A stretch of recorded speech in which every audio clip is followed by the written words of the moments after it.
안녕하세요. 오늘도 저희 채널을 찾아주신 구독자 여러분께 진심으로 감사드립니다.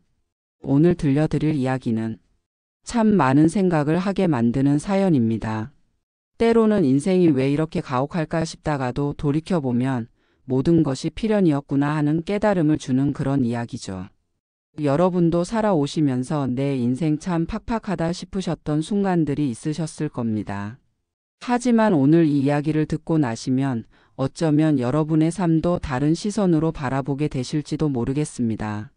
그럼 지금부터 한 남자의 기구하면서도 복받은 삶의 이야기를 시작해 보겠습니다. 이서준. 지금은 대전지방법원의 판사로 재직하고 있는 그의 이야기는 충청북도 음성군의 작은 시골 마을에서 시작됩니다.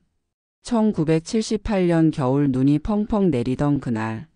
갓 태어난 아기가 마을 보건소 앞에 버려져 있었습니다. 얇은 담요에 쌓인 채로요. 담요 안에는 작은 쪽지 하나가 들어 있었는데 거기엔 이렇게 적혀 있었습니다. 이 아이 이름은 서준이라고 지어주세요. 제발 살려주세요. 그 글씨는 떨리는 손으로 쓴 듯 삐뚤빼뚤했고 곳곳에 눈물 자국이 번져 있었습니다. 아이를 발견한 것은 마을의 이봉순 할머니였습니다. 새벽 4시 지병으로 잠을 못 이루던 할머니가 산책을 나왔다가 아기 울음소리를 들은 거죠. 그때 온도는 영하 10도였고 조금만 늦었어도 아이는 얼어 죽을 뻔했습니다. 할머니는 주저하지 않고 아이를 집으로 데려왔습니다. 하지만 70세가 넘은 할머니가 갓난 아기를 키우는 일은 결코 쉬운 일이 아니었죠. 그때 나선 사람이 바로 이봉순 할머니의 남편 이창호 할아버지였습니다. 젊은 시절 한국 전쟁에서 다리 한쪽을 잃고 지체장애를 안고 살아가던 분이었죠. 여보, 이 아이는 하늘이 우리에게 보내준 선물일지도 몰라요. 그 한마디가 서준이의 운명을 바꾼 첫 번째 기적이었습니다. 하지만 현실은 결코 녹록지 않았습니다. 이창호 할아버지는 전쟁 상위군인 연금으로 겨우 생활하고 있었는데 거기에 아기 하나가 더해진 거였죠. 분유가, 기저귀가. 그 작은 돈들이 할아버지에겐 큰 부담이었습니다. 서준이가 3살이 되던 해 이봉순 할머니는 오랫동안 앓던 당뇨 합병증으로 갑작스레 세상을 떠났습니다. 그날 밤 할아버지는 3살배기 서준이를 무릎에 앉히고 이렇게 말했습니다. 서준아, 이제 할아버지랑 둘이서 살아야 한다. 힘들어도 꿋꿋하게 살자꾸나.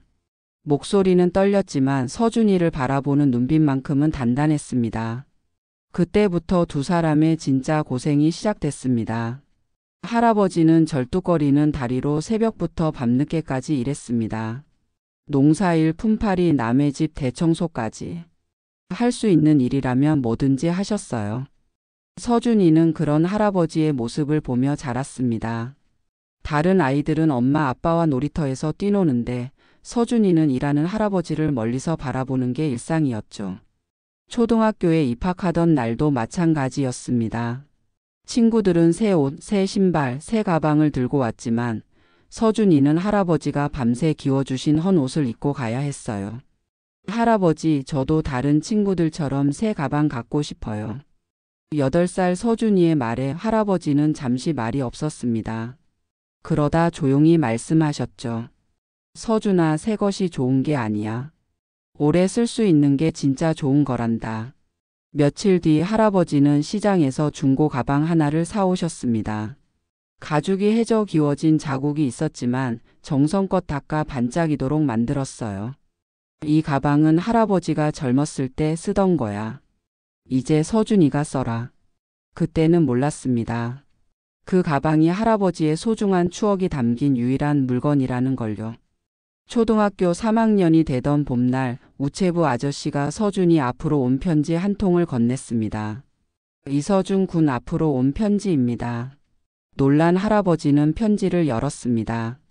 발신인은 없었고 제주특별자치도 우표만 붙어 있었죠.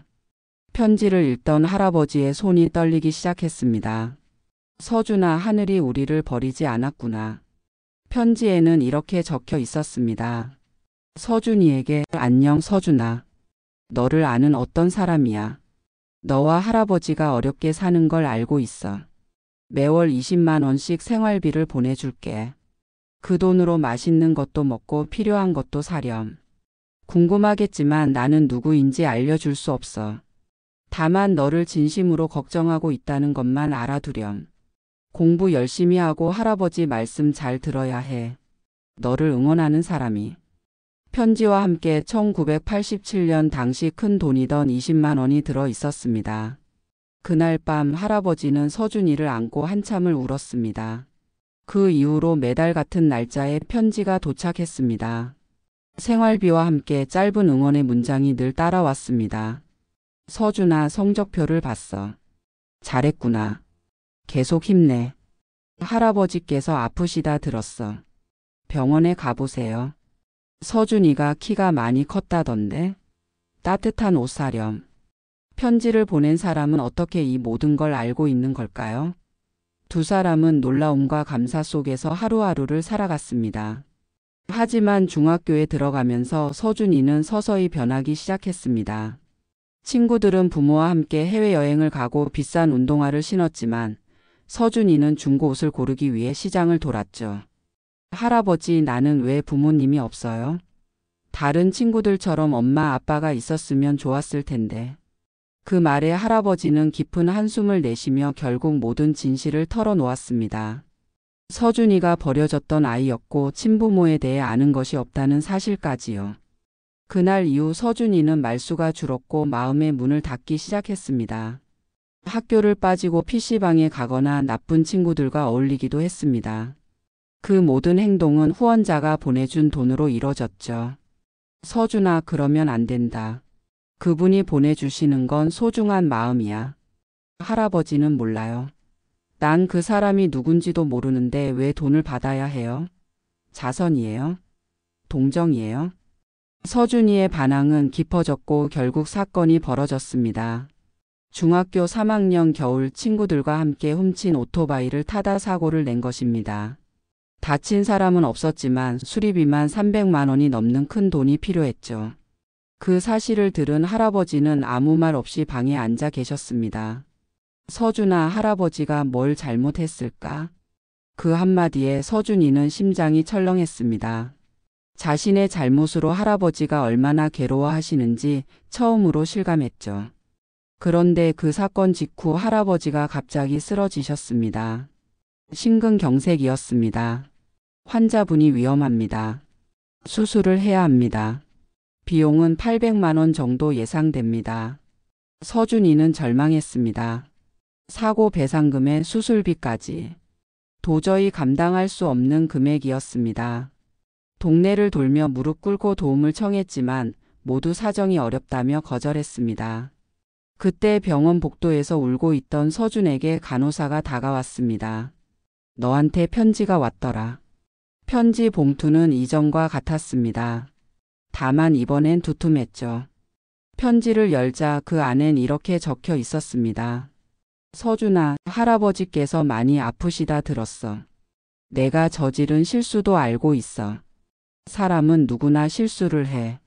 중요한 건 거기서 무엇을 배우느냐야. 수술비와 사고 배상금은 걱정하지 마. 모두 해결될 거야. 하지만 이번이 마지막 기회야. 다시는 할아버지 마음을 아프게 하면 안 돼. 너를 믿는 사람이. 그리고 함께 들어있던 현금 1200만 원. 서준이는 그 자리에서 오열했습니다.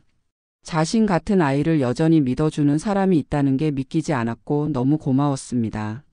그날 이후 서준이는 달라졌습니다. 할아버지, 저 이제 진짜 달라질게요. 그분께도 할아버지께도 부끄럽지 않게 살게요.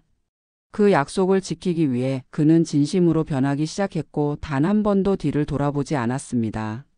고등학교에 진학한 그는 단 한 번도 전교 1등을 놓치지 않았다. 새벽 5시에 일어나 자정까지 책상 앞을 지켰고 익명의 후원자가 보내준 참고서들은 닳도록 읽혀 그의 손에 늘 붙어 있었다. 서준아, 공부하는 모습이 정말 멋있어. 할아버지께서도 많이 자랑스러워 하시겠구나. 편지 속 격려는 매달 빠짐없이 도착했다. 단순한 생활비 지원을 넘어 그의 노력과 성장을 지켜보고 있다는 응원이 담겨 있었다. 고3이 되자 서준은 대학 진학을 놓고 깊은 고민에 빠졌다. 성적은 충분했지만 현실은 냉정했다.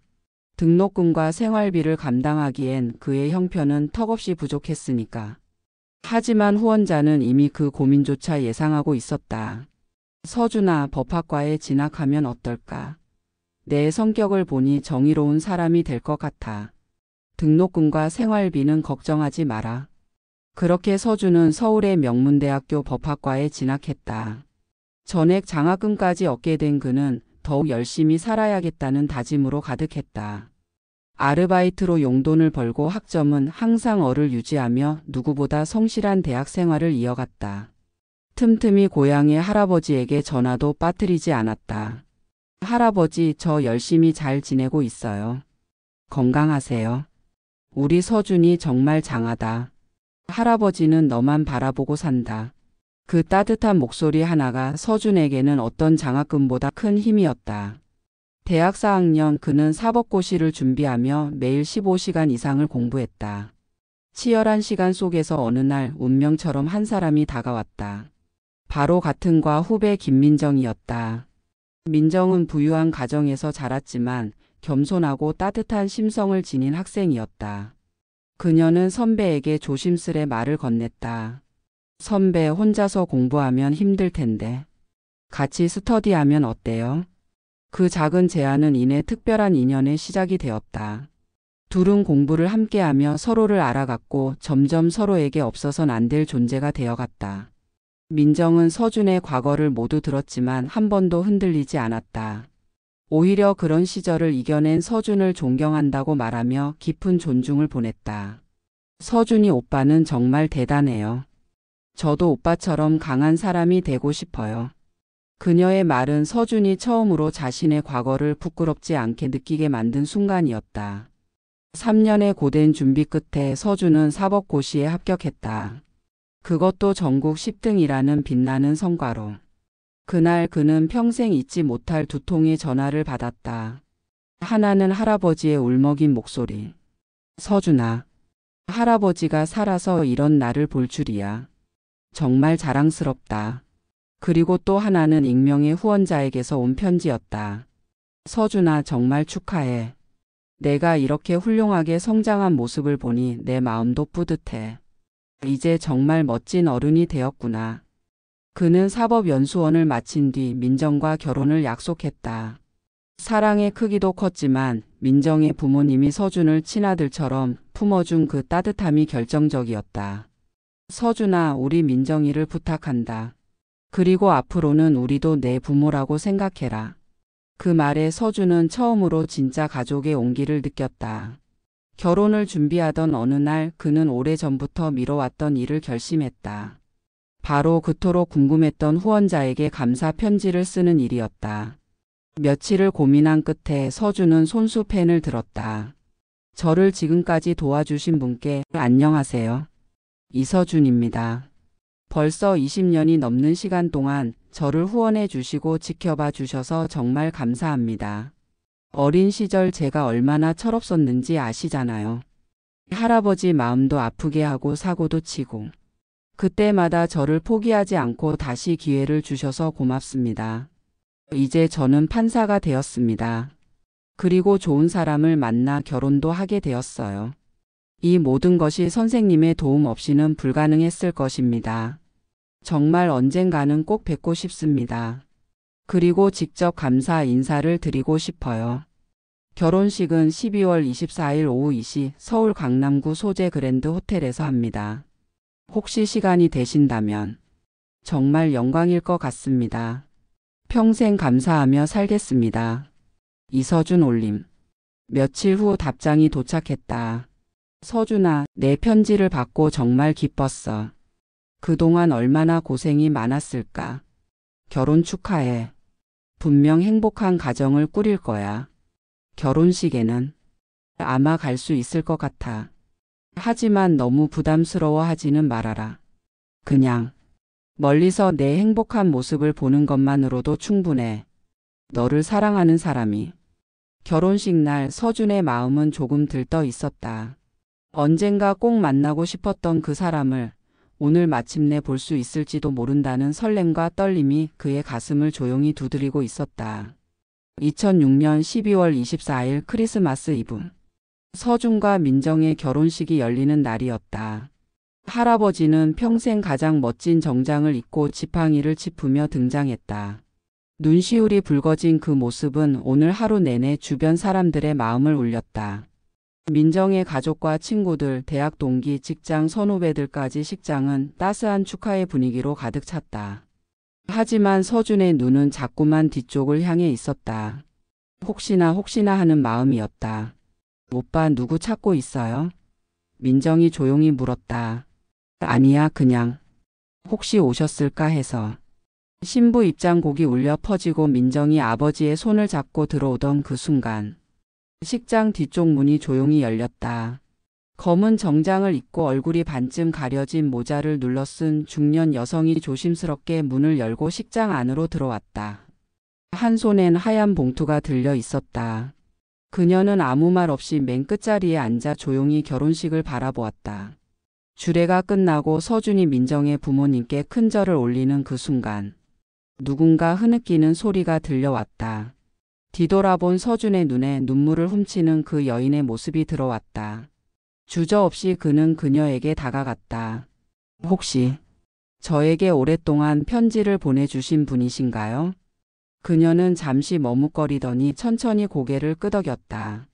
서준아, 정말 많이 컸구나. 목소리는 떨렸고 눈동자에는 오랜 그리움이 묻어 있었다. 서준아, 미안해. 정말 미안해. 엄마가 너를 버린 거야. 식장은 고요해졌다. 숨조차 멎은 듯한 순간. 엄마요? 응. 나는 박소영이야. 너의 친엄마란다. 서준은 그 자리에 그대로 얼어붙었다. 그의 곁에서 민정이 조용히 그의 손을 잡았다. 박소영 씨는 떨리는 목소리로 그동안의 이야기를 털어놓기 시작했다. 서준아, 엄마가 너를 버린 게 아니야. 어쩔 수 없었던 거야. 그녀의 이야기는 1978년으로 거슬러 올라갔다. 가정폭력에 시달리던 어린 시절, 그리고 유부남이라는 사실도 모른 채 시작된 불행한 사랑. 임신을 알리자 그는 연락을 끊었고 그녀는 아버지에게 폭행까지 당하며 결국 집을 나올 수밖에 없었다. 갈 곳도 돈도 없는 현실 속에서 갓난 아이를 키우는 건 불가능했다. 너를 낳던 날 정말 죽고 싶었어. 하지만 너를 보는 순간 이 아이만큼은 잘 키워야겠다고 생각했어. 그러나 삶은 그녀에게 잔인했다. 결국 보건소 앞에 서준을 두고 돌아설 수밖에 없었다. 하지만 멀리서 끝까지 지켜보았고 할머니가 데려가는 걸 확인하고서야 그녀는 울며 자리를 떴다. 그 뒤로도 그녀는 늘 지켜보았다. 할아버지와 함께 어렵게 살아가는 서준의 모습이 가슴 아팠지만 차마 나설 수 없었다. 대신 할 수 있는 유일한 일, 그게 바로 익명으로 돈을 보내는 일이었다. 너를 직접 키우지 못한 대신 멀리서라도 도와주고 싶었어. 그게 엄마가 할 수 있는 유일한 방법이었어. 그날 이후 서준의 삶은 또 한 번 변화했다. 박소영 씨는 서울로 올라와 민정과 가까운 곳에 작은 식당을 열었다. 자금은 서준이 마련해 주었다. 엄마, 이젠 힘든 일 하지 마세요. 아니야, 서준아. 엄마는 일하는 게 좋아. 손님들이 맛있게 먹어주는 모습이 내 삶의 보람이야. 할아버지도 함께 서울로 모셔왔다. 온 가족이 한 동네에 모여 사는 일상이 시작되었다. 결혼 1년 후 서준과 민정 사이에 예쁜 딸이 태어났다. 이름은 서예린. 할아버지, 증조할아버지가 되셨어요. 이 애가 내 증손녀구나. 참말로 예쁘네. 할아버지는 하루 종일 예린이를 안고 웃었다. 박소영 씨 또한 벅찬 감정을 숨기지 못했다. 서준아, 내가 할머니가 되다니. 꿈만 같아. 엄마, 이제 세상에서 가장 행복한 할머니가 되신 거예요. 일요일 저녁 식사는 가족의 전통이 되었다. 할아버지, 어머니, 아내, 딸, 민정의 부모님까지 모두 모이는 그 시간이 서준에겐 세상에서 가장 소중한 순간이었다. 하지만 그 행복은 오래가지 못했다. 2010년 가을 할아버지는 갑작스럽게 쓰러졌다. 뇌출혈이었다. 병원에 입원한 그는 의식을 잃은 채 사투를 벌였다. 서준은 밤낮으로 곁을 지켰다. 그리고 사흘 뒤 할아버지는 잠깐 눈을 떴다. 서준아, 네 할아버지. 제가 여기 있어요. 할아버지가 널 잘 키웠지? 네, 정말 잘 키워주셨어요. 그럼 됐다. 할아버지는 이제 갈 때가 된 것 같구나. 할아버지 그런 말씀하지 마세요. 예린이 크는 것도 보셔야 하고. 서준아, 할아버지는 충분히 행복했어. 너 같은 손자를 둔 것만으로도. 할아버지는 떨리는 손으로 서준의 손을 잡았다. 약속해라. 평생 착하게 살겠다고. 그리고 소영 씨도 잘 모시겠다고. 네, 할아버지. 약속드려요. 그래. 그럼 할아버지는 안심이야. 그것이 할아버지의 마지막 말이었다. 그날 밤 조용히 세상을 떠나셨다. 장례식에는 수많은 사람들이 모였다. 동네 사람들, 서준의 동료들, 민정의 가족들. 그 중에서도 가장 많이 울던 사람은 박소영 씨였다. 정말 감사했어요, 아버님. 제가 못한 사랑 다 해주셔서. 할아버지의 빈자리는 컸지만 가족들은 서로 기대며 슬픔을 견뎌냈다. 이후 서준은 더 열심히 살아갔다. 대전지방법원 형사 전담 판사로 일하며 공정하고 따뜻한 마음으로 사건을 대했다. 특히 어렵게 자란 청소년들의 사건에 더 깊은 마음을 쏟았다. 자신의 과거가 떠올랐기 때문이다. 피고인 김모군, 앞으로 나오세요. 소녀는 겨우 17살. 서준의 어린 시절과 너무나 닮아 있었다. 부모는 없었고 할머니와 단둘이 살고 있었다. 왜 이런 일을 했다고 생각하나요? 모르겠어요. 정말 모르겠어요. 아니면 말하기 싫은 건가요? 판사의 따뜻한 말투에 소녀는 고개를 들었다. 그냥 화가 났어요. 왜 나만 이렇게 살아야 하는지. 그래요, 화가 날 수 있어요. 하지만 그 화를 엉뚱한 곳에 풀면 안 되죠. 서준은 조심스레 자신의 이야기를 들려주었다. 익명을 지킨 채 같은 아픔을 겪었던 사람으로서. 그날 판결은 집행유예였다. 200시간 사회봉사와 상담 치료를 명령하고 그는 익명으로 소년의 학비를 후원하기 시작했다. 2015년 민정이 둘째를 임신했다. 이번엔 아들이었다.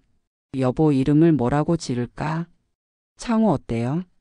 할아버지 이름으로. 좋아요. 분명 좋아하실 거예요. 서창호, 밝고 예쁜 아들이 태어났다. 박소영 씨는 손자와 손녀를 안고 매일같이 행복해했다. 서준아, 엄마는 정말 복 받은 사람이야. 엄마, 이제 일 그만하시고 쉬세요. 아니야. 일하는 게 좋아. 손님들이 음식 맛있다고 해주면 그게 기쁨이야. 할머니 밥상이라 이름 붙인 식당은 동네 사랑방이 되었고 매주 일요일 저녁 온 가족이 함께 모였다. 할머니, 오늘 김치찌개 최고였어요. 그래? 예린이 입맛엔 맞았구나. 할머니, 저도 요리 배우고 싶어요. 그럼 할머니가 다 가르쳐 줄게. 3대가 함께한 그 시간들은 서준에게 세상 그 무엇보다 소중한 순간이었다. 서준은 자신이 받은 도움을 다른 사람들에게 나누기 시작했다. 형편이 어려운 학생들에게 장학금을 전달했고 소년원 출신 청소년들의 자립을 도왔다. 2018년 그는 희망의 편지 재단을 설립했다. 여보, 재단 이름을 왜 그렇게 지었어? 내가 어릴 적 받았던 편지들이 나에게 희망이었거든. 다른 아이들에게도 그런 희망을 주고 싶어서. 그 재단은 주로 한부모 가정이나 조부모가 키우는 아이들을 지원했다. 서준은 자신의 경험을 바탕으로 꼭 필요한 곳에 손길을 보냈다. 그러면서 그는 놀라운 사실을 마주했다. 전국에 자신과 같은 환경의 아이들이 너무 많았고 많은 아이들이 자신의 처지를 원망하며 살아간다는 것이었다. 이 아이들에게 필요한 건 단지 돈이 아니구나. 서준은 정서적 지원에도 마음을 쏟기 시작했다. 매월 아이들에게 편지를 보냈다. 어머니가 그랬던 것처럼. 철수야, 이번 성적표 봤어. 수학이 많이 올랐더라. 계속 힘내자. 민영아, 할머니가 많이 편찮으시다며? 걱정 마. 병원비는 우리가 도울게. 영호야, 요즘 많이 힘들지? 언제든 편지로 이야기해도 돼. 형이 들어줄게. 아이들은 처음엔 의심했지만 점차 마음을 열기 시작했다. 그중 몇몇은 건강하게 성장해 사회에 나와 또 다른 아이들을 돕는 일을 하고 있었다. 2020년 코로나19로 모두가 어려운 시기. 박소영 씨가 쓰러졌다. 췌장암 말기였다. 엄마 왜 진작 말씀 안 하셨어요? 괜찮아 서준아. 엄마는 이미 충분히 행복했단다. 의사의 말은 냉정했다. 남은 시간은 길어야 6개월.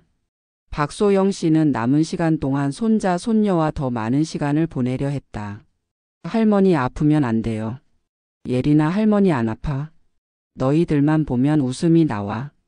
예린에겐 요리를, 창호에겐 증조할아버지의 이야기를 들려주며 사랑을 전했다. 2021년 봄 벚꽃이 만개한 날 아침. 박소영 씨는 가족들의 손을 잡고 조용히 눈을 감았다.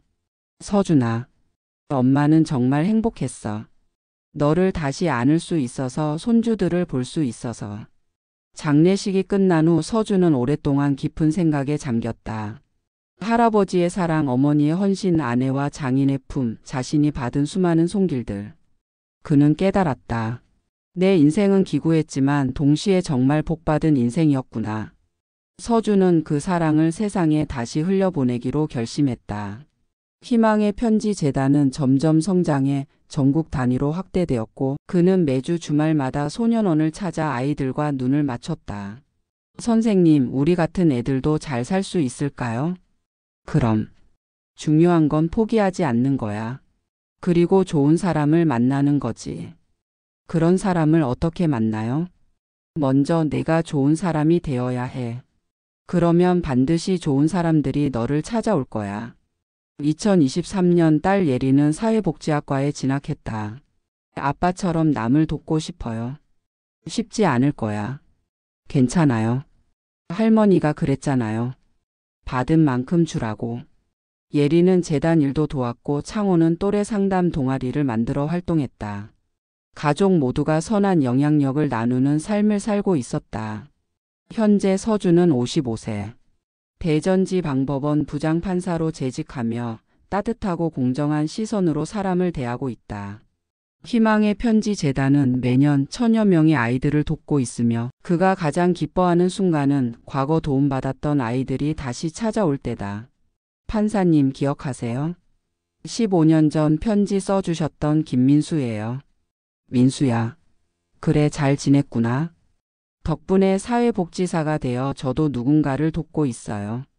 그런 순간이야말로 서준이 받은 사랑이 제대로 흘러가고 있음을 실감하게 하는 순간이었다.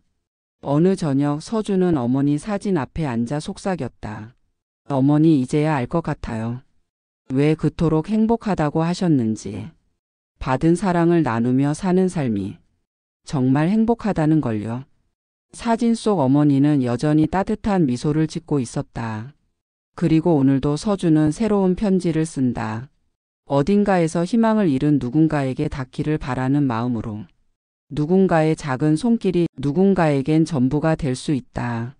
그것이 서준이 자신의 삶을 통해 얻은 가장 크고 깊은 진실이었다.